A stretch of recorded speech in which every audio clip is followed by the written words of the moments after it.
The main thing that really drove me to join CG was trying to find a sense of community. Before CG, kind of a day in the life is me just running around with my hair on fire trying to figure it out.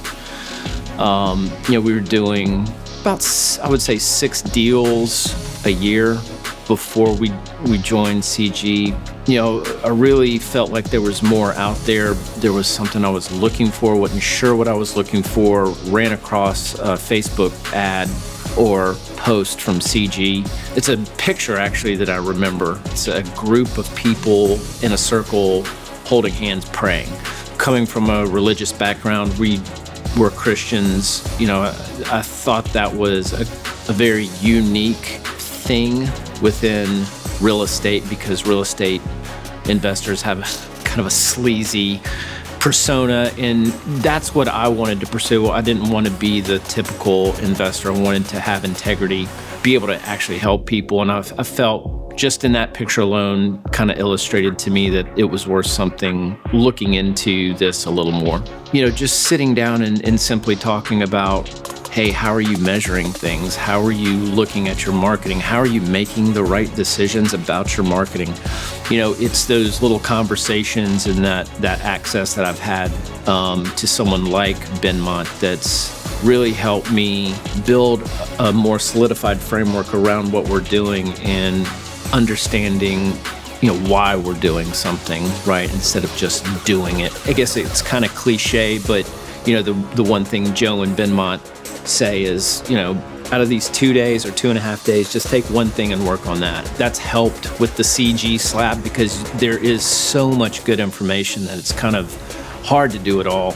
And I think the other thing I've realized too, and I think they said this, I don't know where I got it, but I think I heard it here at CG, is, look, your journey is not anybody else's journey. Your journey is your journey. And that's helped me really put in perspective, because it's so easy to come to these events and feel intimidated or just kind of like you're not good enough. And so that's helped to just kind of put it in those terms and see it through that framework, those glasses or whatever, that your journey is your journey, not anybody else's. In a meeting we were having a little bit ago, and we were talking about acquisitions, just having that conversation and listening to other people in our group talk about just the struggles and what's going on with them helped me gain some clarity, just in our acquisition process of, before you do anything, you need to have acquisitions dialed in. Your biggest problem to solve is having too many deals. Especially as a single operator, we're still running around with different hats on, and that helped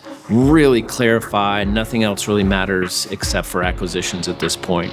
And just that little nugget alone, that's what I'm taking back with me today, is the acquisition part of this is where I need to focus my time, because that's where my biggest ROI is. If I didn't join CG, I know where my business would be. It would be non-existent, to be honest. It would be a dumpster fire, because without having the ability to talk to people with more experience, like I've got a meeting with Jimmy Verlander this afternoon to talk about some issues that we're going through with our business. And that, it's the conversations like that has allowed us to survive the hardships and what's going on, because I've had people that have gone through that. And for me to be able to say, hey, what did you do?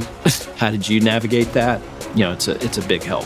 If you're on the fence of joining CG, I think, something to consider. If you want to get to the next level, if it's something that you want to pursue, then you have to have access to the best people, the people that have had the most experience. If you don't want to grow in your real estate business, then don't join CG. But if that's something that you want to do and you're serious about it, you need to have the relationships, you need to have the coaches, you need to have the peer group to lean on to get to the next level. Otherwise, you never will.